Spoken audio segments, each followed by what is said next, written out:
Alors quand on adopte, en fonction des pays dans lesquels on va adopter, on sait que les enfants risquent d'avoir des pathologies diverses et variées. Ça, je l'ai appris après par différents médecins. On sait qu'en Russie, une des pathologies, c'est l'alcoolisme fœtal. Mais alors, honnêtement, moi, ça ne me disait absolument rien. Voilà. Quand on allait, parce que pendant 9 mois, on fait des... C'est rigolo, 9 mois. Pour avoir l'agrément, on a des entretiens, on va à des conférences et on nous parle des risques un petit peu d'alcoolisme fœtal, bon ben point barre, sans plus. Alors pendant les premières années, je dirais, il y avait beaucoup de travaux physiques à remettre en état. Voilà, entre les dents, les oreilles, les intestins, le dos, donc c'était arriver à déjà remettre en état le petit bonhomme.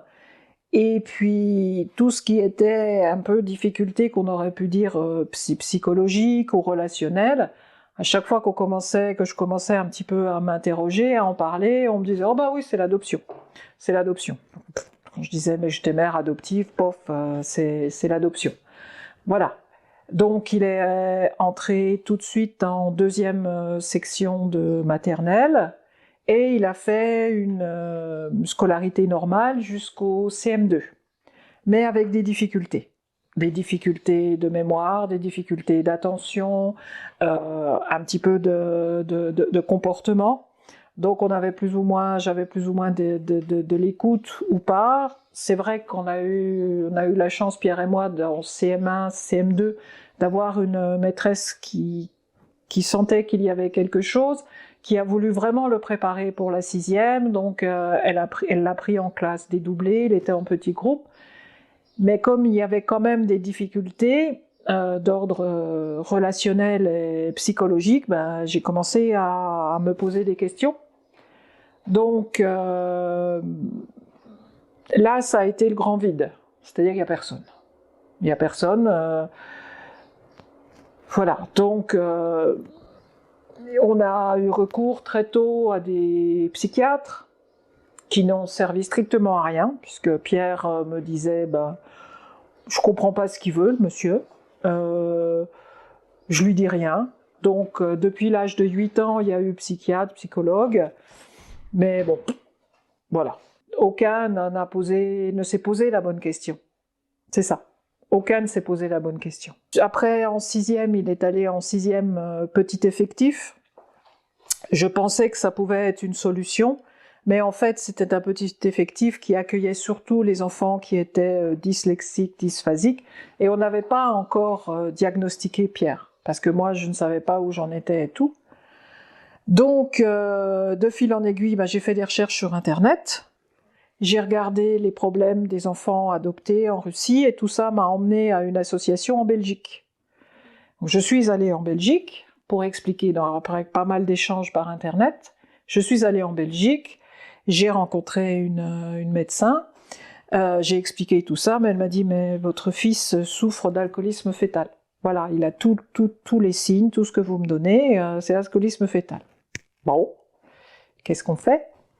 Ah, elle me dit, oh bah c'est pas facile, mais allez à Necker, il y a un médecin ou un professeur qui travaille sur globalement les handicaps liés à l'adoption. Voilà. Donc on est allé à Necker, qui a confirmé le diagnostic, je dirais, SAF de Pierre, et qui m'a parlé de l'association Vivre avec le SAF, où il y avait des parents qui se trouvaient dans la même situation que moi. Au miracle, je n'étais plus toute seule. Donc là, j'ai rencontré des personnes qui étaient dans les mêmes interrogations que moi, les mêmes difficultés, et certains commençaient à indiquer que à Debré, il y avait un médecin qui réfléchissait et qui se posait peut-être les bonnes questions, c'est le docteur Germano, qui est un soutien énorme, qui a été un soutien énorme. Donc j'ai pris rendez-vous avec ce médecin qui a pu suivre Pierre quelques années parce que Pierre devenait grand. Et la majorité des personnes qui étaient à l'association avaient des enfants plus petits que Pierre. Pierre avait 15 ans. Donc de fil en aiguille, on va faire simple, donc il a été diagnostiqué par le docteur Germano, TESAF, en 2015 je crois. 2015, oui, il avait 15 ou 16 ans, voilà. Bon, donc là on avait au moins un document. On avait au moins un document qui disait, bon ben voilà, la Pierre a des difficultés, mais c'est pas ceci, c'est pas cela. Donc on avait au moins un support. Mais après, faire entendre, je dirais, cet élément-là aux différents intervenants, bah pour eux, ça leur disait rien. Et c'est vrai que pour nous, parents adoptifs, c'est plus facile d'en parler et d'affronter ça, je le comprends, sans jugement de valeur. Hein. Oh là là, loin de là. Hein. Donc il était inscrit en 3e SECPA, et puis après, il y a eu tellement de problèmes médicaux que bon, je vous passe les détails, hein, les hospitalisations pour tentative de suicide, pour attitude répréhensible, etc., etc. Donc c'était haché. Il y avait l'école, l'hôpital, etc. Donc voilà, et au bout de presque, on va dire, petite année d'hospitalisation en psychiatrie, où c'est pareil, hein, ils essayaient de faire, mais ils se posaient pas forcément les bonnes questions, il est allé en IME, jusqu'à l'âge de ses 20 ans. Et à 20 ans, ben, ça s'arrête l'IME. Voilà, bon, on vous le rend. Alors, en plus, ben, bien sûr, ben, c'est venu s'égreffer les problèmes judiciaires, en tant que mineur. Donc, rappel à la loi, enfin, bon, on en passe. Et puis après, ça a été plus grave parce qu'il était majeur. Et là, je dirais, ça a pris des proportions beaucoup plus graves pour lui dans les conséquences. Et puis, ben, par rapport aux faits, quoi. Mais tout ça, je dirais, c'était presque écrit. Parce qu'à chaque fois que j'allais voir les médecins, je disais, là, ça va pas. Là, ça progresse. Là, je n'arrive plus à le gérer. Il n'est plus en écoute avec moi. Il m'échappe. Et puis bon, ben, faut pas non plus nier les choses. Les enfants handicapés ont une puberté et aussi une entrée dans la sexualité qui est très très problématique parce que déjà, je dirais, c'est une période difficile, je pense, pour tout enfant, parce que c'est très loin pour moi, l'entrée dans la puberté et dans la sexualité, qui n'est pas forcément facile. Je n'ose même pas vous parler des aléas des réseaux sociaux et d'Internet. Mais alors, quand vous avez cette période-là et que vous êtes handicapé, alors là, plus personne ne vous écoute. Oh mon Dieu, mais qu'est-ce qu'elle vient de me parler là, la maman? Sexualité handicapée, ah non, non, non, non, non, mais non. Non, non, on parle pas, on voit pas, on sait pas, on dit rien. Comment vous faites? Ben, en tant que maman, vous essayez de gérer. Et puis ça finit là où ça finit.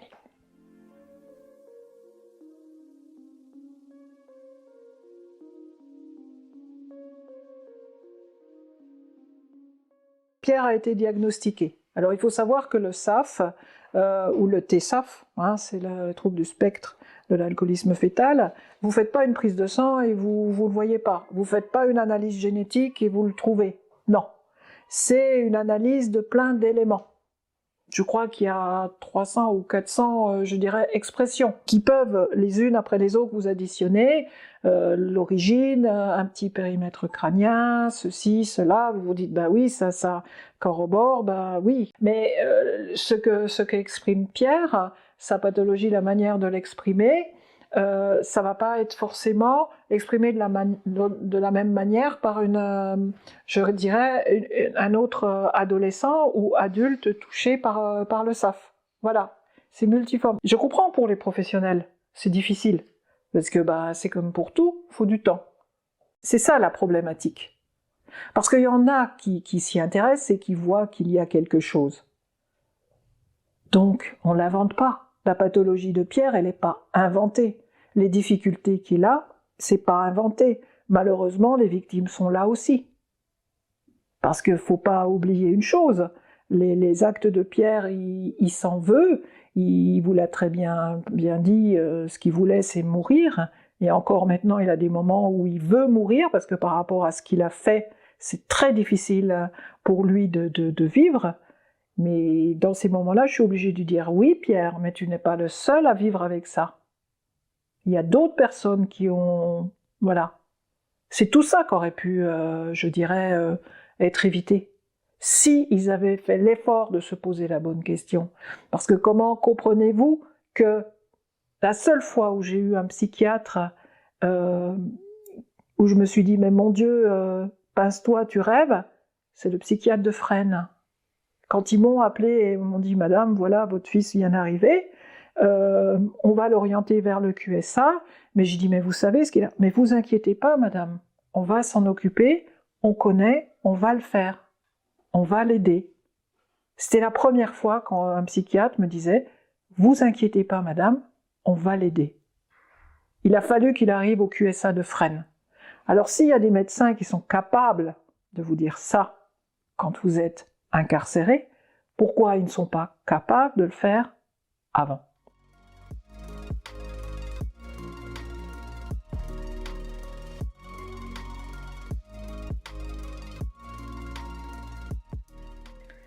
Alors, est-ce qu'il a tout compris? Non. Je pense que j'ai beaucoup aidé à ce qu'il comprenne. Quand j'allais le récupérer après garde à vue, quand j'allais au parloir pour lui expliquer. Seul, il n'aurait pas assimilé le pourquoi du comment. Parce qu'il faut savoir aussi que lors de sa première incartade, on va dire, et qui a déclenché une grande partie du processus judiciaire, c'est que Pierre, il a parlé de plein de choses en garde à vue, hein. Donc, c'était pas béni, hein, pour, je dirais, le monde judiciaire, quoi. Ils n'ont jamais vu quelqu'un raconter autant de choses, quoi. On leur avait même pas demandé, hein. Donc, non. De toute façon, j'ai toujours dit à Pierre, on ne ment pas. Donc ça, c'est une chose. Mais, alors, le parcours judiciaire, honnêtement, par rapport par exemple, quand il a eu ses premiers problèmes sur notre région, puisque le problème le plus grave est sur Paris, ils ont fait leur travail. Les policiers ont fait leur travail. Les juges, me semble-t-il, ainsi qu'à l'époque le procureur qui avait requis, a fait son travail. Le premier juge d'instruction en charge du dossier de Pierre, elle a fait son travail. Elle a fait son travail avec les éléments qu'ils avaient. Donc, et j'ai bien vu quand il y a eu la décision d'incarcération de Pierre, puisque dans le premier temps, il y avait eu un contrôle judiciaire et le parquet a fait appel. Donc 15 jours après, il y a eu je ne sais plus comment ça s'appelle. À chaque fois, il me donne la parole. C'est vrai qu'à chaque fois, même si je n'ai pas à la donner, il me donne la parole quand même. J'ai chaque fois senti du monde judiciaire, c'est oui, il y a quelque chose là, mais j'ai pas d'autre solution que l'incarcération. Je comprends qu'il y a une pathologie, je comprends qu'il y a un aspect médical, mais moi je dois protéger la société, je dois protéger la société de cette personne qui potentiellement est dangereuse plus ou moins. Et qu'est-ce que j'ai à m'apporter? Eh ben j'ai la prison. C'est là, il y a un grand vide. C'est pour ça que le monde judiciaire, ils font ce qu'il y a à faire, hein. Voilà. Là où ça ne va pas du tout, c'est le monde médical et notamment la psychiatrie. Et il faut savoir ce qui est le plus grave dans l'histoire, c'est que le juge, on va lui demander, il va demander des expertises psychiatriques. Et il va obligatoirement prendre, pas sa décision là-dessus, mais sa décision va être conditionnée ou influencée par ces expertises psychiatriques. Je ne veux pas dire que toutes sont mauvaises, mais par rapport à la pathologie de Pierre, j'ai pas envie de rigoler, mais ça me fait sourire. Hein. Comment voulez-vous qu'un juge prenne une décision logique alors que le psychiatre ne sait même pas de quoi souffre la personne? Ce qu'il faut, c'est un accompagnement médical. C'est un accompagnement encadré. Ils ont besoin d'un encadrement, d'accord? Mais pas pénitentiaire. Avec du médical et du socio-médical. Voilà, c'est ça. Parce qu'il y a des potentiels pas possibles, je dirais. Ce sont des problèmes psychiques. Bon, c'est pareil, comme dans tout handicap, vous avez une gradation. Il y en a qui pourront plus que d'autres. Mais moi, je suis intimement persuadée que si Pierre avait été diagnostiqué plus tôt, alors je me pose encore la question, est-ce que s'il y avait eu une AVS, il aurait pu faire une scolarité plus longue? Mais je me dis, bon, c'est tellement dur d'avoir des AVS, il y a des enfants qui, malheureusement, demandent plus que mon fils. Est-ce que, par exemple, l'ULIS, moi, je sais pas ce qu'il en penserait, mais l'ULIS, c'était quelque chose de très bien, parce qu'ils étaient dans le monde normal, ils n'étaient pas exclus. Mais vous avez quoi? Vous avez du primaire, vous avez du collège, et après, vous n'avez plus rien. Mais ça sert à rien de leur donner l'illusion qu'ils vont s'en sortir. Si arrivé à 16 ans, on leur dit, ben, désolé. Voilà. Je dirais, la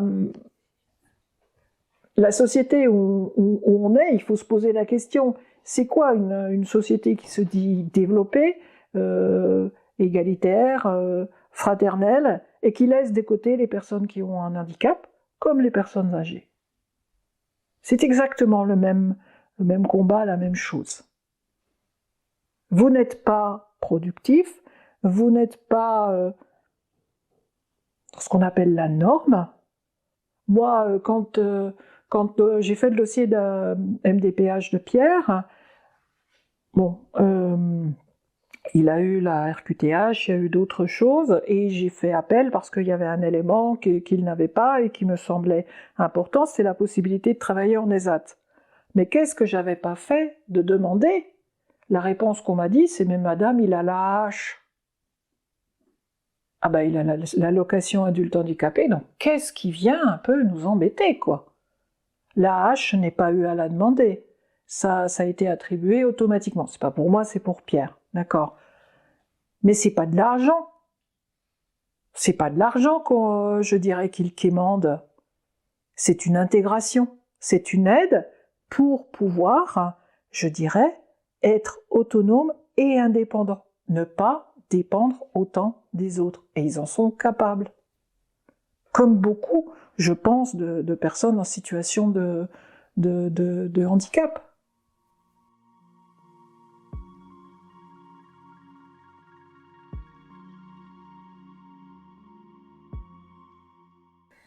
Alors, pourquoi j'ai accepté de témoigner? Déjà parce que mon fils a accepté. Voilà, c'était la première chose, je lui en ai parlé, il m'a dit oui. Donc j'ai respecté, donc je pense que je suis l'autre volet de son histoire. Pourquoi j'ai accepté de témoigner? Alors, il y a un élément qui pourrait paraître négatif, c'est parce que je suis en colère. Je suis en colère de la situation où est mon fils, mais pas que mon fils, parce que quand on commence à s'intéresser comment sortir de là, on se rend compte qu'on n'est pas seul. C'est inadmissible que de telles situations, je ne veux pas dire existent, mais ne soient pas entendues. Alors, entendues de qui?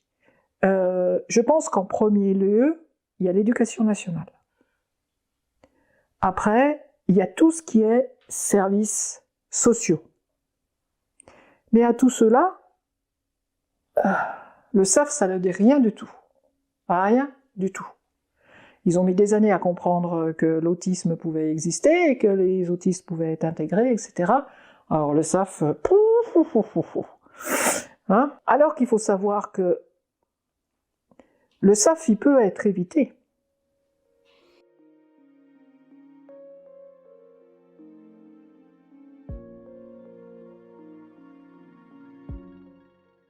C'est un handicap qu'on peut éviter. C'est ça le plus triste dans l'histoire. C'est qu'on n'en parle pas, mais alors on peut l'éviter. Il suffit que pendant la grossesse, compte tenu des connaissances actuelles, la mère ne boive pas. C'est tout. Elle peut boire avant, je veux dire sa vie d'avant, elle peut boire après. Il y a. Mais toute cette pathologie, tout le coût humain, et accessoirement le coût peut-être financier quand même, ça peut être évité. Et c'est pas difficile de faire passer ce message-là. C'est simplement, on ne boit pas. On ne boit pas pendant la grossesse. C'est tout. Donc, vous voyez, il y a déjà, l'école tout ça, le social, et après le médical. Alors là, c'est un petit peu plus en colère, parce que normalement, le médical, il devrait être un petit peu plus informé. Surtout qu'on sait que dans d'autres pays, notamment les pays anglo-saxons, ils maîtrisent plus cette pathologie-là. Ils l'ont étudiée plus, ils savent comment on peut intégrer la société, comment on peut vivre, et quelles difficultés, comment adapter, etc. Donc, qu'on nous dise pas, ça n'existe pas, c'est pas possible. Si. Et puis après, le monde judiciaire, moi je dirais le monde judiciaire, il fait son travail, et je pense que c'est pas peut-être lui qui peut potentiellement être le plus facilement à l'écoute, parce que moi, des éléments que j'ai pu voir, c'est pas absolument pas fermé à se poser les questions. Je veux pas dire qu'ils ont les solutions, ils vont pas les avoir tout seuls, mais ils sont dans une démarche de se dire oui, on peut pas mettre tout le monde dans les mêmes cases. Et il y a des personnes où il y a des actes, oui, il y a quelque chose qui nous échappe. Voilà. Donc, le monde judiciaire, je pense que c'est un monde avec lequel il est peut-être plus facile d'essayer de nouer un dialogue et d'arriver à quelque chose. Mais c'est pareil, lui tout seul, il n'y arrivera pas. Si le social ne suit pas derrière, et si vous avez des expertises psychiatriques qui valent rien du tout. Voilà. Ça paraît énorme, mais je pense que non. Il suffit d'un peu de bon sens, un peu de volonté dans tous ces strates administratives pour faire bouger les choses. C'est pas forcément demander des millions, non. Il y a des structures qui peuvent être adaptées, je pense que c'est pas difficile. Si on veut, c'est pas difficile.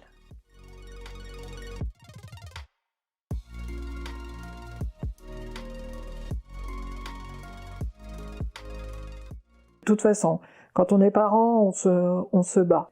Il faut aller vers les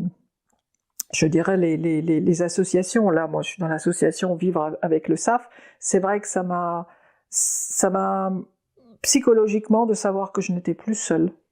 C'est énorme. C'est énorme. Que mon enfant n'avait pas quelque chose d'extraordinaire, c'est énorme déjà. C'est que le début, mais c'est déjà énorme. Et je vois énormément échanger avec les familles qui sont dans le même cas. Je vois bien dans l'association, on a tous des problématiques différentes parce qu'on a des enfants qui n'ont pas le même âge. Il y en a, c'est la petite enfance, il y en a qui sont au collège, il y en a comme Pierre qui sont au début du monde adulte, il y en a, voilà. Donc, mais je pense que cet échange-là est énorme pour les parents parce que comme me semble-t-il, dans tout handicap, c'est les parents qui donnent le plus, qui donnent le plus, parce que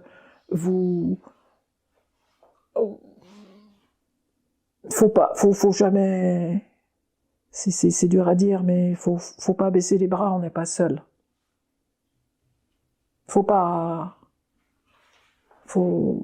Mais c'est dur. On va pas faire un monde idyllique, c'est très dur. C'est très dur de faire reconnaître la pathologie, c'est très dur après de faire reconnaître, parce que par rapport au handicap, je parlais tout à l'heure, par exemple l'autisme ou tout ça, je veux pas dire qu'ils sont en première ligne, il n'y a pas de handicap plus grand ou plus petit, voilà, mais c'est quelque chose qui parle plus. Le SAF, la majorité, même dans ma famille, quand on en a parlé, on est une famille lambda, hein, voilà, voilà, et quand on en discute un petit peu autour, c'est inconnu. Donc, faut aussi, par rapport au grand public, arriver à faire prendre conscience que c'est pas l'interdit de l'alcool, on n'est pas... je ne suis pas, j'aime bien le bon vin, hein. Voilà, mais que ça a des conséquences. Ça a des conséquences. Et ça peut être évité. Faut pas oublier ça. Ça peut être évité. Mais c'est dur. C'est dur pour votre enfant de subir ça, d'encaisser tout ça. Moi, quand vous avez votre enfant qui vous dit, mais maman, moi, de toute façon, la seule solution, c'est que je meure.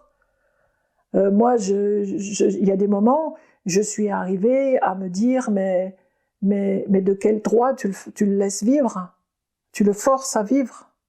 De quel droit? Tellement vous avez votre enfant qui est malheureux, qui souffre, vous le sentez, même s'il n'est pas ma chair, vous le sentez.